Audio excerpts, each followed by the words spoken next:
महाराष्ट्रातील ताज्या आणि महत्त्वपूर्ण बातम्या पाहण्यासाठी आजच आमच्या रॉयल मीडिया न्यूज चॅनलला सबस्क्राइब करा आणि बेल आयकॉन प्रेस करा। प्रयागराज महाकुंभामध्ये देशाच्या कानाकोपऱ्यातून भाविक मोठ्या संख्येने येत आहेत। या भाविकांसाठी विविध ठिकाणी अन्न वाटपाचं आयोजन केलं जातंय। याच दरम्यान सोशल मीडियावर एक व्हिडिओ व्हायरल होतोय, ज्यामध्ये प्रयागराजच्या सोराव पोलीस स्टेशन परिसरातील एक इन्स्पेक्टरनं भंडाऱ्यात राख टाकल्याची घटना समोर आली आहे।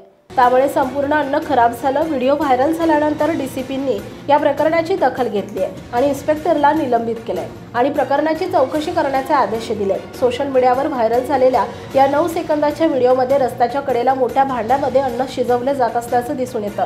जवळच जेवण बनवणारे लोक उभे आहेत। त्याच दरम्यान इन्स्पेक्टर ब्रिजेश तिवारी अन्नात राख टाकतात। हे अन्न लोकांना वाटण्यासाठी तयार केलं जात होतं, पण इन्स्पेक्टरनं त्यात राख टाकून संपूर्ण अन्न खराब केलं। सपा अध्यक्ष अखिलेश यादव यांनी प्रशासनावर यावरून निशाणा साधलाय। या व्हिडिओबाबत पोलिसांच्या वृत्तीवर प्रश्नचिन्ह उपस्थित केले आणि या घटनेला अतिशय दुर्दैवी म्हटलंय।